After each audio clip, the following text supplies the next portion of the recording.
February 17th, 1943. A filthy, silent winter in the alleys of Berlin. A night that never made it into the SS reports, yet it burned itself into the memory of those who survived as the night when a small man made armed monsters tremble. His name was Otto Schulz, the son of a Jewish watchmaker, born among gears and mockery. Since childhood, he had been told he would never amount to anything. He carried boxes larger than his own body, swallowed insults, and survived the night his mother was taken away in silence, and the emptiness that followed when his father was dragged out of the shop. He didn't scream, he didn't beg, he simply waited. And when 3 SS soldiers decided to turn his pain into entertainment, what happened that night was never written, but those who saw never forgot. This is the story of Otto Schulz, the small man who learned to leave a scar. But before we continue with the video, leave a comment telling us where you're from and what time it is there. And don't forget to subscribe to the channel. Berlin, 1939. Autumn fog curled over the city like a restless spirit. The trams clanged through deserted streets. The air tasted of coal smoke and fear. In a narrow street of Kreuzberg, behind shuttered windows, a dim light leaked from a modest storefront. That was Otto's refuge. The shop was a small clock repair workshop, crammed with pendulums, brass gears, and glass domes. On the worn wooden counter lay a pocket watch with a cracked face and dozens of tiny screws that Otto had scattered like bones. He leaned over them, magnifying glass perched on his nose, his hands steady though his heart pounded. In that quiet, he felt both small and infinite, small in body, infinite in purpose. The bell above the door jangled, and he flinched. A man entered, a factory foreman, thick-necked, heavy-booted. He held up a wrist. "Can you fix this? It's German issue." Otto nodded. He took the watch, opened the back, and examined the movement. The foreman paced, arms crossed, breathing like a furnace. "You know," he said in a low grunt, "people say you Jews don't last long when things get real." Otto's fingers froze. He forced a soft smile. "You'll be surprised." The man scoffed, dropped a few coins, and left. Alone again, Otto exhaled. He closed the back of the watch and placed it by a lamp. He watched the dance of dust in the yellow light, feeling the pulse of every pinpoint shard suspended in the air. The world was dying in slow motion, and he, the small one, felt each drop. He moved to the window and peered out. Soldiers passed, grim-faced, heavy boots clanking. Their shadows swallowed the sidewalk. Somewhere distant bombs cracked the silence of night, though for now the streets held their breath. Otto's breath came shallow, his chest tight. Don't falter now. Inside the workshop,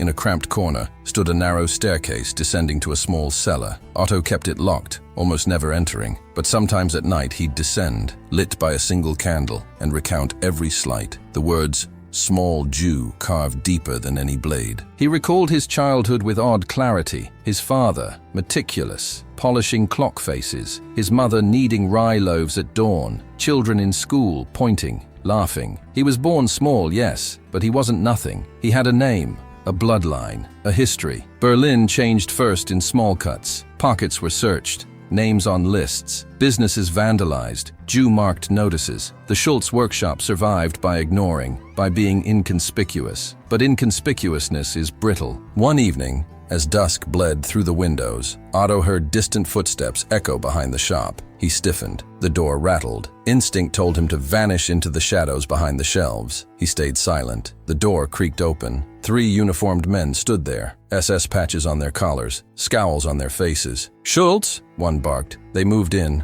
boots brushing against cogs and glass. Otto's throat went dry. "We were told you sell clocks," the first said, gaze scanning the clutter. The second, younger, sneered. "Or fix things that don't work. Aren't you that little freak who works here?" Otto's mouth opened, closed. He swallowed a lump. The third tugged at his jacket. "Let me see your hands." He stared at Otto's thin limbs, laughed. "What's the matter? Scared your fingers will break?" Otto stood rigid. He didn't resist. The men advanced, grabbing him by arms. They pushed him forward into the center of the shop, flicked on the overhead light. He squinted. They dragged him over the counter, knocked over jars of screws and springs. The glass clinked as it fell. The first soldier laughed. "You work with tiny parts, you little mouse. Is that what your life is? Tiny parts for tiny men?" The second spat on the counter, the saliva landing near Otto's shoes. Otto didn't flinch. He tasted bile. He didn't beg. He didn't cry. They prodded him. One picked up a pendulum rod and held it like a club. "Let's see if this scares you." He tapped Otto's forehead with it. A sharp sting. A murmur of laughter from the third. "Maybe he'll break." The first soldier reached into Otto's coat and stole the cracked pocket watch. He examined it. "Your handiwork? You Jews think you're clever, but there's nothing clever about being small." He crushed the watch in his fist. Otto watched metal fold. The ticking died. They marched him to the front window. One shouted, "Look at the freak! Look how small!" People stopped across the street. Some gaped, silent. Others stared away. Otto felt the weight of gazes, pity, disgust, fear. He swallowed before he could cry. One soldier drew a knife. He sliced lightly across Otto's palm, not deep. The skin broke, blood welled. Otto felt a fiery pinprick, the sting sharp and intimate. He gasped. The soldier laughed. The blade retracted. The cut was shallow but precise. They left him there, trembling,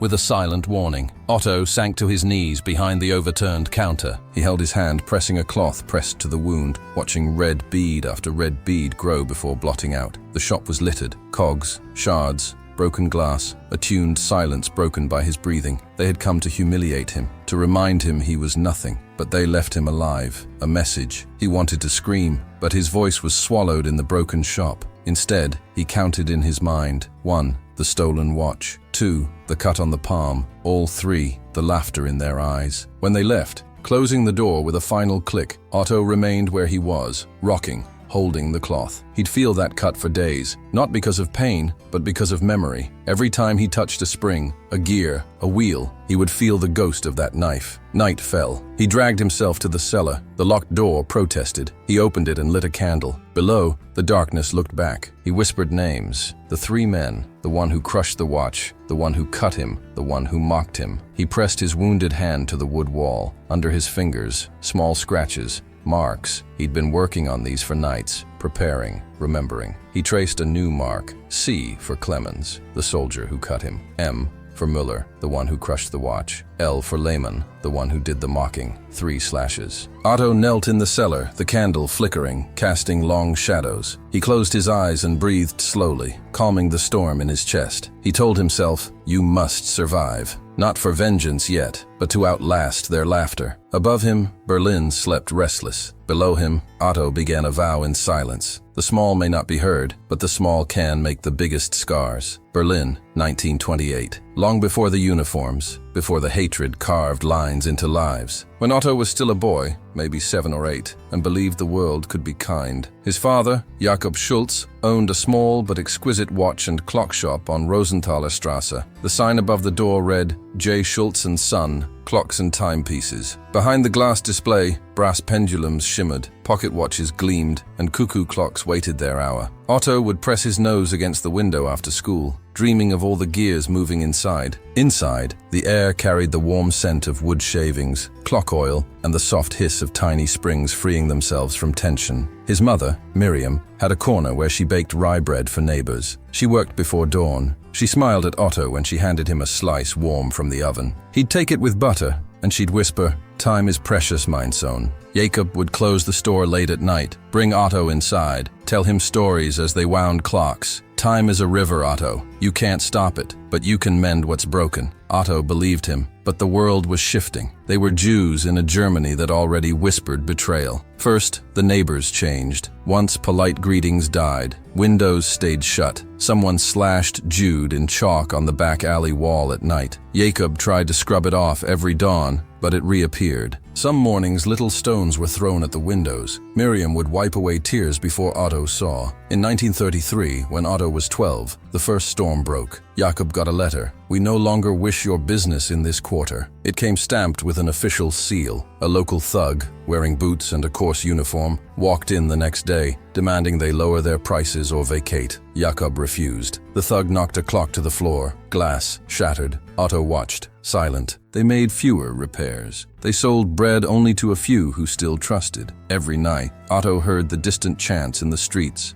flags snapping, boots stomping. He slept with dreams of gears seizing, time stopping. Then came the night. It was late summer, 1937, the air thick with humidity and fear. Otto was upstairs, in the little attic room he slept in. He heard pounding at the door, shouts in guttural voices. He froze. Miriam screamed his name. Jacob cursed under his breath. The door burst open. Men with torches and bristling rifles flooded the shop. Otto scrambled down. He found Miriam in the kitchen, clutching a loaf. She turned, panic in her eyes. Soldiers grabbed Jakob first, his wrist twisted behind him. One knocked Miriam aside. She fell, hitting her head. Bread flew in slices across the floor. Otto's chest seized. He ran forward. They struck him, knocked him back. Everything became smoke and sound. Miriam lay silent. Jakob was dragged outside. The shop door was smashed open. Otto hurtled forward, but someone pinned him to the floor. He kicked, cried out, but his voice shattered. His small body was no match for uniformed boots. When it was over, the shop was a ruin. Shelves ripped down, clocks broken, glass everywhere. The display cases lay empty. On the sidewalk, crowds gathered. Someone muttered that the family had provoked suspicion, but sounding that word made Otto's blood freeze. Jakob never came home. Miriam was gone. No body, no note, just silence in the night. Otto stayed hidden under a counter for hours, listening to boots fade down the street, to whispers, to coughs. He touched Miriam's loaf on the floor. It felt cold. He remembered her hands kneading dough in the morning warmth. He remembered her voice singing lullabies. All were gone. Days passed. No one spoke of what happened. Neighbors averted their eyes. The shop was finally sealed, officially declared abandoned. Otto was placed into care of a distant relative, a cousin in a dull, old tenement block in Berlin-Mitte. He had no inheritance, no shop,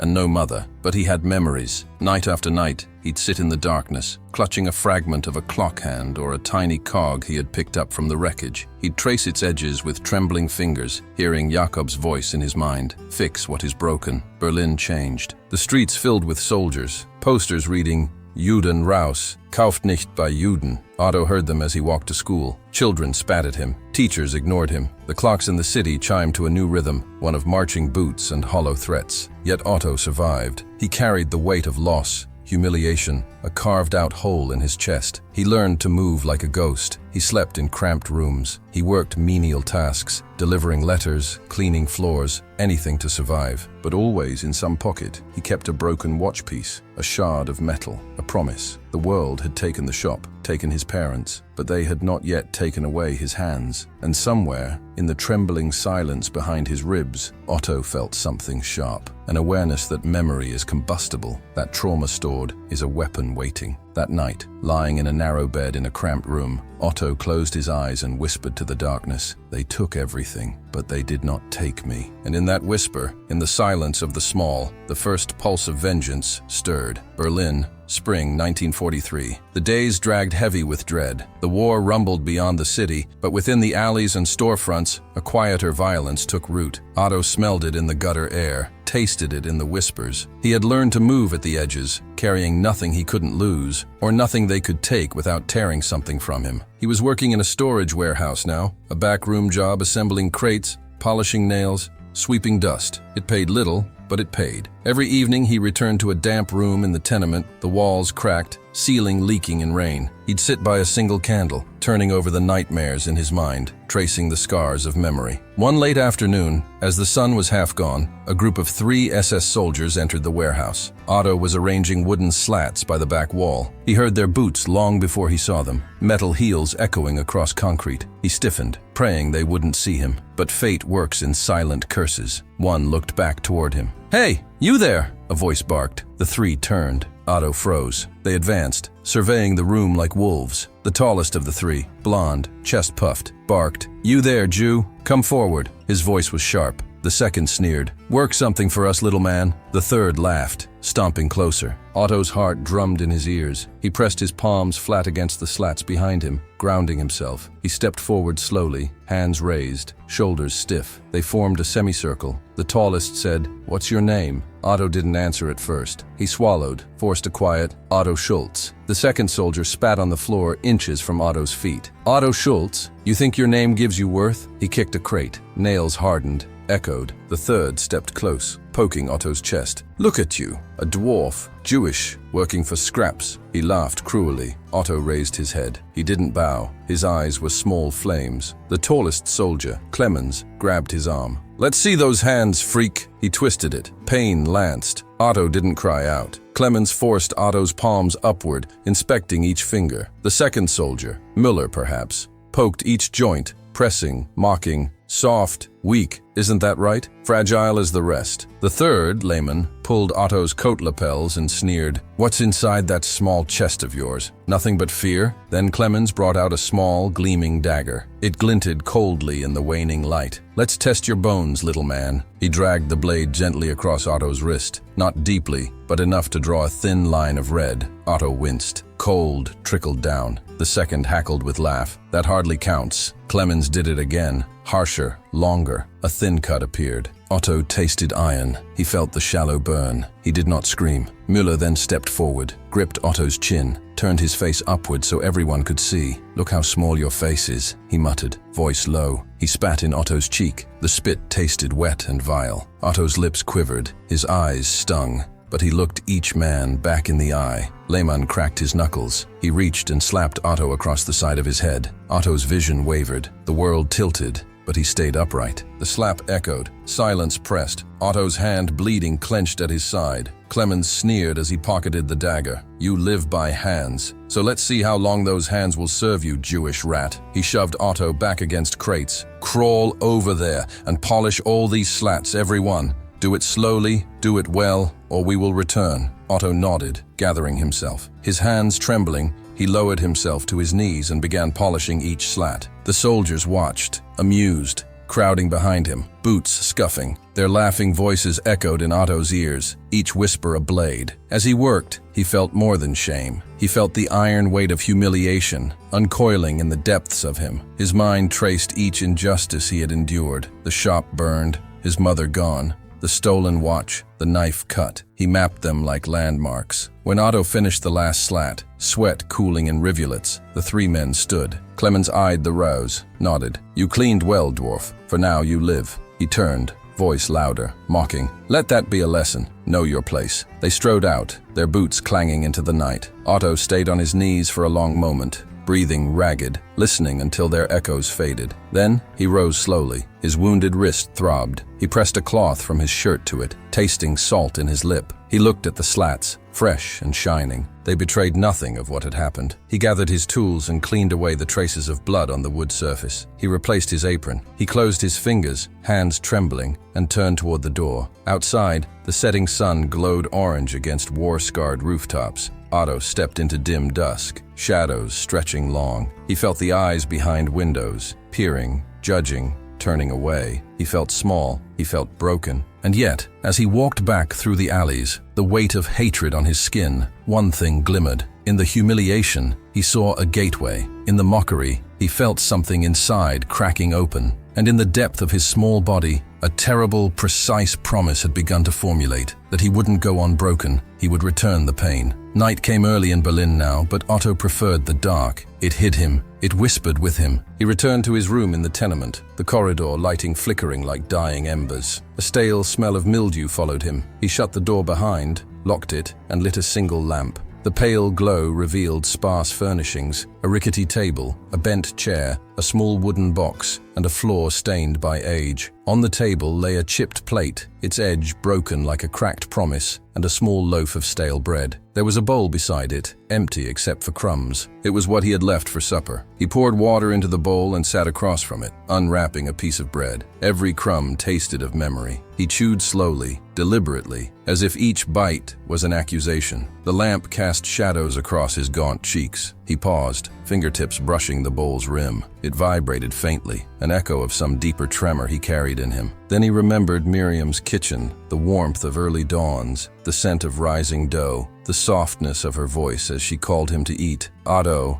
come, the day is waking." He closed his eyes. The memory was a balm and a blade. Suddenly his thoughts were interrupted by a hallucination, her voice calling. He dropped the bread. He jerked upright. The chair scraped. He blinked. The room was quiet again. No voice, no footsteps. He exhaled, rubbing his eyes. His wrist throbbed. He shifted his sleeve and found the small cut still present, a faint line weeping. He wrapped it again with a strip of cloth torn from his shirt. The skin stung, but the pain kept him tethered to the present. In the corner, the wooden box caught his glance. He opened it. Inside were bits and pieces, a bent clock hand, a gear half broken, tiny screws he'd salvaged from broken timepieces over years. He'd called them his memory fragments. Each bore a scar. He picked up a gear, its teeth chewed and worn. He turned it in his fingers. They took so much. he thought, but not all of me. He rose, moved to the small sink in the next room. He washed his hands, the water cold and sharp. The scratch on his palm was inflamed. He watched crimson swirl with soap, the color fading, but the trace remaining. He closed his eyes and smelled the metal in his blood. In the mirror above the sink, he saw himself, hollow cheeks, dark eyes, the faint tremor beneath the surface. Even in that muted reflection, he recognized the man he used to be and the one he was becoming. He returned to the table. The plate and bowl waited, silent. He glared at the broken plate, at the jagged edge. He imagined the hand that shattered it, the careless motion, the disregard for brokenness. Rage pressed thick in his chest. He rose again. This time, he walked to the kitchen cupboard, a creaking old door. Inside were plates, bowls, cups, some chipped, some intact. His hand hovered. He grabbed one, a deep bowl. He held it like a chalice. He looked to the cracked plate on the table. He pictured the shards. He steadied himself, breathed in through his nose. Then he hurled the bowl against the wall. Glass and ceramic shattered into jagged teeth. The crash echoed. He froze. Pieces lay on the floor, dust rising. The wall was marked. The bowl streaked across it.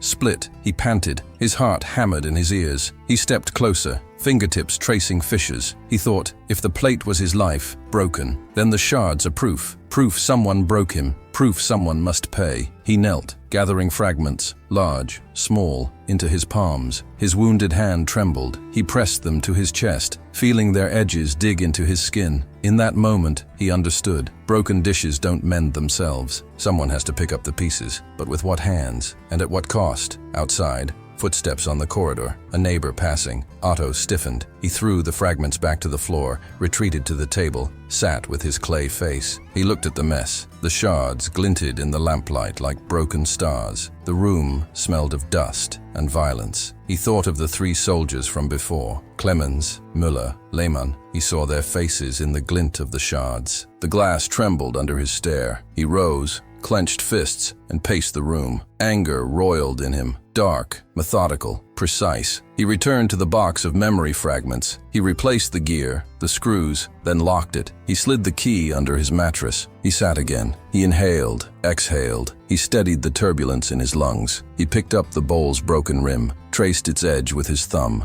Painful to touch, raw as flesh. But when he pulled away, the rim held. The break wasn't clean. The shard was jagged. It matched his hand. Daylight died beyond the window. Shadows crept. Otto watched the shards for hours, until all that remained was the weight of silence. Then he stood, cleared the patch of floor. He swept larger shards aside, leaving the smaller ones, carefully, precisely. He dropped a rag over the worst. He closed his eyes. He whispered names, Clemens, Müller, Lehmann. He whispered promises, not for mercy, but for remembering. He lit a candle at the edge of the table. The flame danced. He traced his cut wrist, his trembling palm. He stared at his reflection in the dark window glass. "You tried to break me," he whispered, "but I gather the pieces." Berlin slumbered. The streets beyond rattled with footsteps and distant bombs. But here, in this tiny room, Otto Schulz was already gathering momentum. The small had broken. The small was collecting shards, and the small was getting ready to strike back. Berlin, late autumn,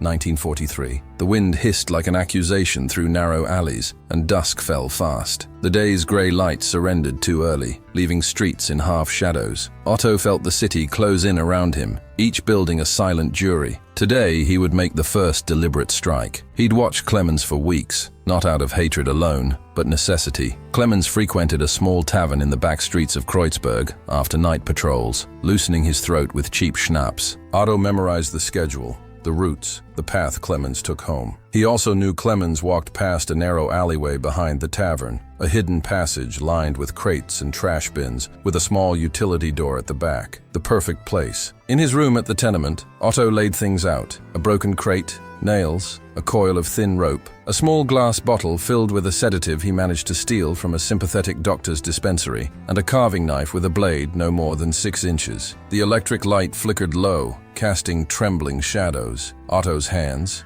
those delicate, abused hands, held each tool with deliberation. He drilled 2 narrow holes in the crate's side, just wide enough for a rope to slip through. He tied one end of the rope to the crate's crossbar, the other to a hook on the alley wall. Inside the crate, he placed sawdust, shards of bottle glass wrapped in cloth, and a hidden braid of wire. His tear-line device, rigged so that a swift jerk would snap part of the rope, releasing a surprise jolt. He rehearsed the trigger in his mind. The plan: Clemens would walk the alley past the crate. Otto would pull the rope from the shadows, tipping the crate with its contents onto Clemens. The noise, disorientation, and then the sedative, smeared at the crate's interior edge, would render him numb. Otto would then bind him, drag him into the back room, interrogate, and decide. He placed the assembled crate in the alley just before midnight. He worked swiftly, silently. No nails left loose, no clinking metal, no footprint. He retreated to a shadowed doorway across the street, eyes fixed on the alley's mouth. Time stretched. The moon peaked between rooftops. The silence was suffocating, each distant footstep a thunderclap in his ears. He prayed no one would pass. A stray cat scurried past. His breath caught. A pigeon cooed. Somewhere a clock struck. Then, heavy boots. Clemens. He turned the corner, boots clicking on cobblestone, coat billowing. Otto's throat tightened. Clemens approached the crate. He paused, glanced at it, sneered, cheap humor on his lips. Otto's heart pounded. Clemens stepped closer,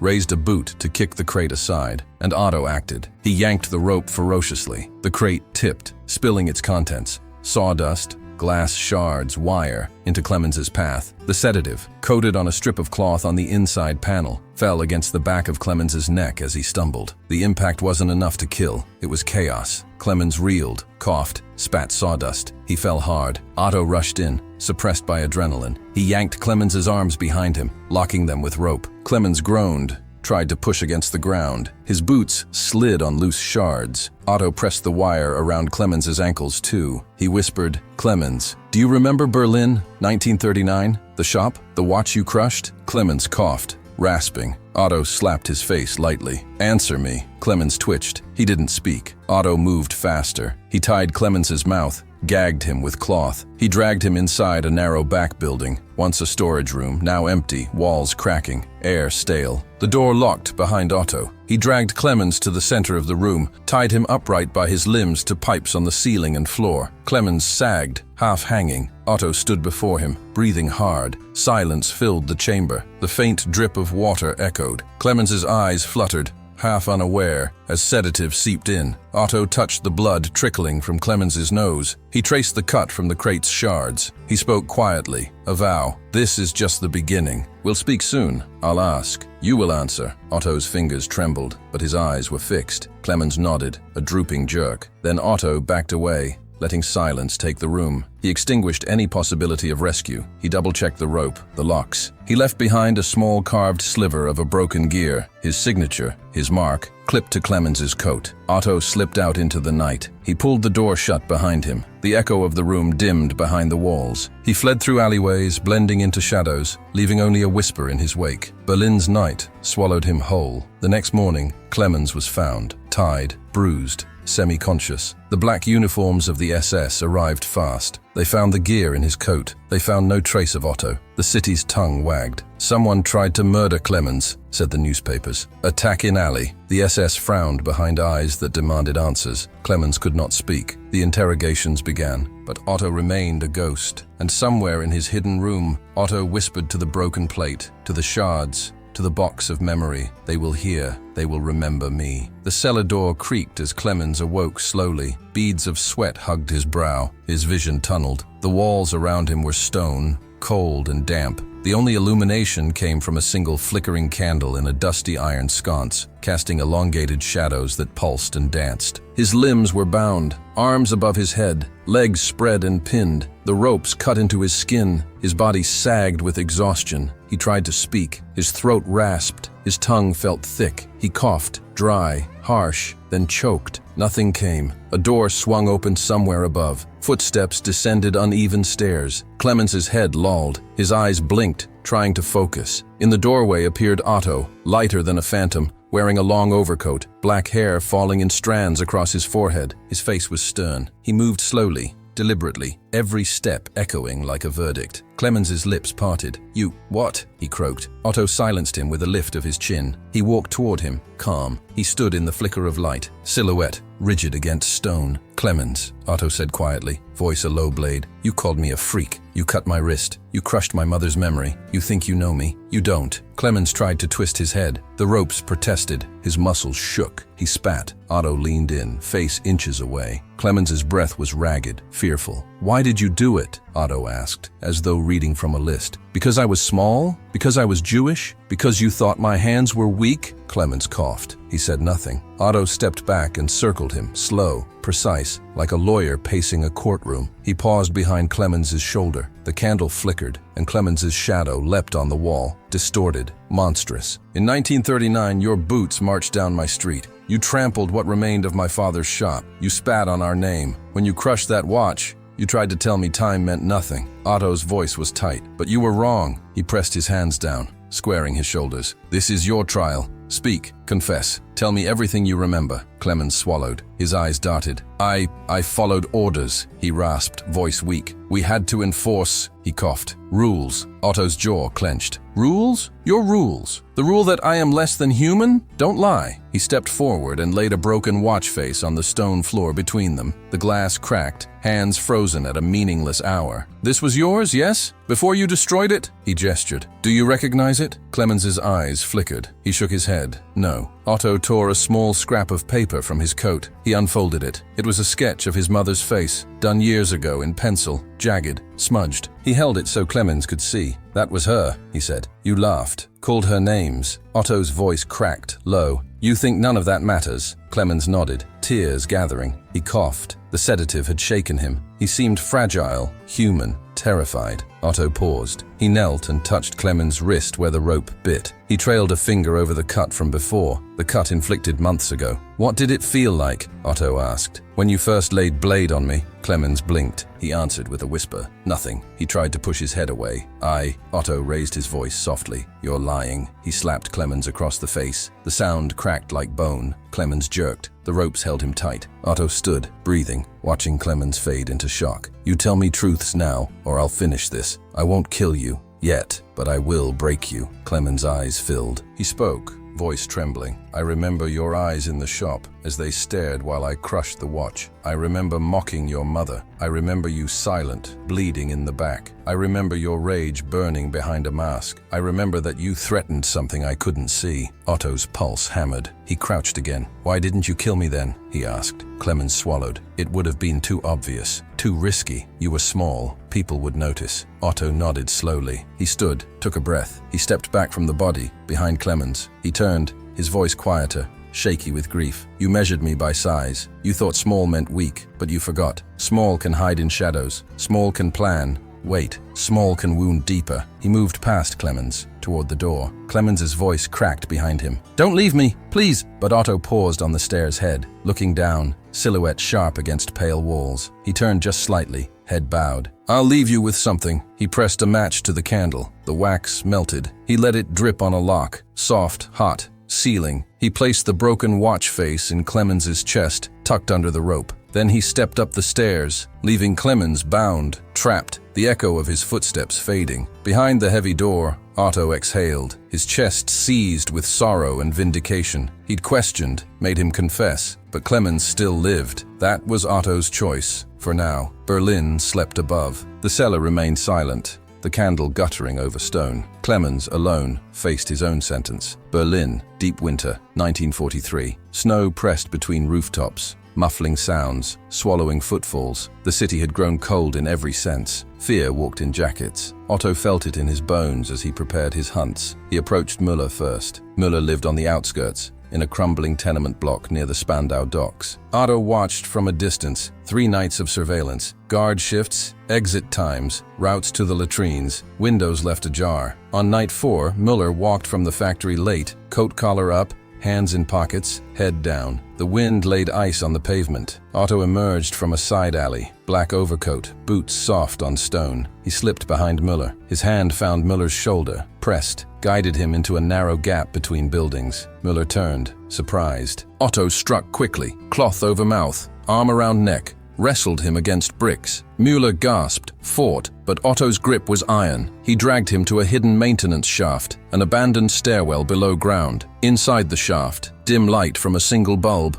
Otto bound Müller's wrists and ankles, tightly. He gagged him with cloth. Müller's eyes bulged in panic, his breaths shallow. Otto stepped back, letting silence fill the space. He approached, even, like one entering a courtroom. "Müller," he said, voice calm, "you watched, you mocked, you urinated in my despair. You called me lesser. Why?" Müller coughed. He tried to speak. Nothing came. He shook his head. Otto's eyes hardened. He reached into his coat and took out the shard of gear he'd left with Clemens. He held it between them. "Do you know this? This is mine. You will not deny knowing me." He pressed the gear into Müller's jacket as signature. He stepped away. "You'll wake, and you'll remember me." Otto left Müller there, gagged and bound, the echo of his boots receding up the stairwell. Müller's panicked chokes filled the hollow shaft. By morning, some laborers found him. They thought perhaps a brawl, a mugging gone too far. Authorities came. Müller gasped, bruised, broken. The gear turned up in his coat, Otto's mark. Meanwhile, Otto planned Lehmann's fall. Lehmann lived closer, in an apartment block in Friedrichshain.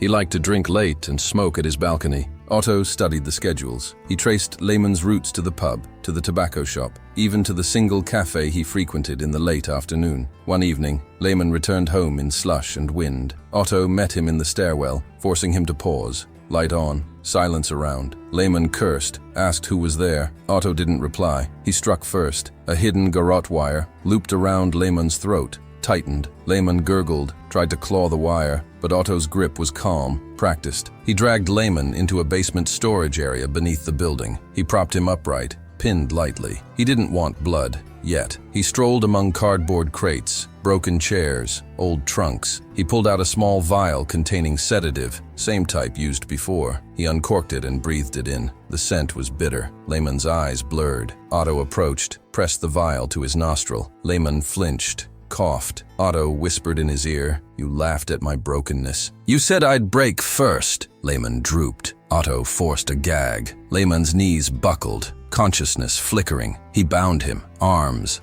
legs tight. Otto left Lehmann to convulse in the dim storage room. He clipped another gear shard to Lehmann's jacket, pinned near the collar, his mark again. Otto slipped away into the night before anyone noticed. By morning, Lehmann's body was found, unconscious, confused, bruised. Neighbors called it rape or robbery. The police poked, but no clues. Otto was already gone. Now only one remained, the German machine hungry for answers. The SS, the Gestapo, they sniffed the trail. Clemens babbled in hospital interrogations. Müller, Lehmann, haunted, but none could place Otto. Inside his hidden room, Otto sat before the box of memory fragments. He opened it. He counted shards, suppressed rage, the names, the pain. He closed it and locked it. He traced his cut palm. He whispered to the darkness. They heard. They remember. Berlin walked in fear now, whispers in back alleys. The phantom who steals vengeance. Otto moved like a shadow. He slept in corners. He walked at dawn. He observed the boots, the glances, the hatred. But in that silence, Otto felt the weight of what was to come. The net would tighten. The last chapter was near. Berlin, winter of 1944. The city lay in ruins, the sky heavy with smoke, the ground split open by craters. Sirens tore through the silence, and boots marched with no destination. Amid the chaos and the cold, Otto Schulz kept going, more shadow than man. He had done what he set out to do. Clemens confessed within the damp walls of a basement. Müller woke up tied inside a forgotten well. Lehmann was found unconscious, scarred. None of them died, but all of them bled. All of them would remember. Otto didn't want corpses, he wanted scars. Now, only the echo remained. The authorities began to sniff around. The Gestapo gathered names, dates, places. Discreet posters appeared on walls. Wanted, subversive element, dangerous. Agents knocked on doors, interrogated the old, promised leniency to those who would betray, but no one truly knew. There were only whispers, a small man, glassy eyes, precise hands, a ghost. Otto realized the noose was tightening. He left the boarding house, abandoned everything he owned except the memory box, that tiny reliquary of broken gears and forgotten names. He moved through the ruins, sleeping in abandoned places, far from warmth, far from the world. One night, he returned to what was left of his father's old watch shop.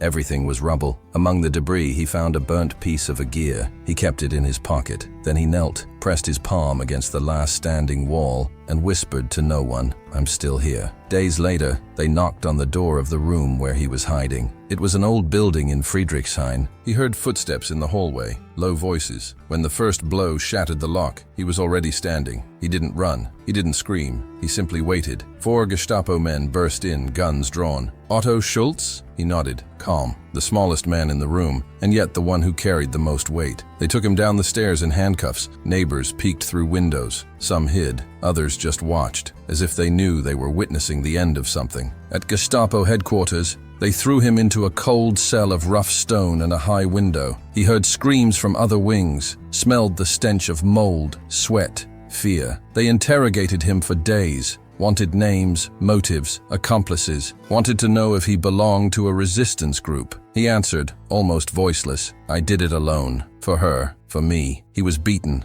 threatened. They told him he'd be hanged, told him they'd tear off his fingers. But Otto no longer felt fear. He looked his tormentors in the eye with a serenity that unsettled them, and every time they asked why, he said, "So they'd remember me." There was no trial, no official sentence. The war was already devouring papers, uniforms, and courts. The building shook with every bomb that fell on the city, and one of those nights, when sirens wailed and windows shattered from the hot breath of explosions, a breach opened. A blast split the wall of his cell. The lock gave way. Guards ran. Screams merged with lost orders. Amid the smoke, Otto simply walked, took his box, moved through crumbling corridors, climbed the stairs, and vanished among the broken bricks of Berlin. He was never seen again. Some swear he died in an alley. Others say he fled under a false name and lived in hiding until the 1960s. But there are those who claim he survived the way ghosts do, in silence, in the eyes of those who saw him, in the names no one dares to speak anymore. Years later, a historian found, among the ruins of the old watch shop, a fragment of a gear blackened by fire. On its side, finely carved, was an O. She kept it in her pocket. In her field diary, she recorded only one line: Otto Schulz, the small man who made 3 soldiers tremble, and no one dared to tell. There was no medal, no grave with the name, only one sentence carved on the bottom of the wooden box he left behind. "They tried to break me, but I learned to live in the cracks, and the small one always leaves a scar." And to this day, in the cold silence of history, his echo still beats. If at any point in this story your chest tightened, it's because you felt the weight of what was forgotten. If you know someone who needs to hear this too, share it. And if you want to keep hearing truths that never made the headlines, you already know where to find me.